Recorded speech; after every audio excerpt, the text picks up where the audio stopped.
We cannot have, hate, intimidation, and attacks on our public servants, no matter what political party that they're in.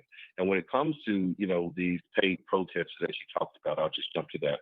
You know, yeah, there are paid political protesters in this country, and many times, you do see them on the Democratic side.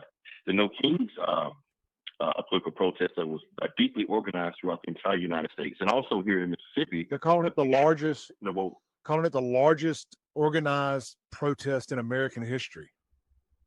well, you had over 200 organizations, that actually put up money for this to actually happen.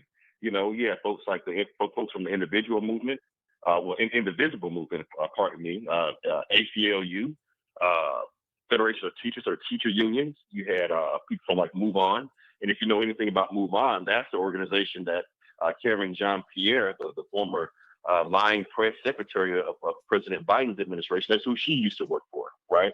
And I knew her in some respects, going before throughout history and politics, But I'll tell you this: these are the type of organizations that doesn't. They are not there to meet people in the middle.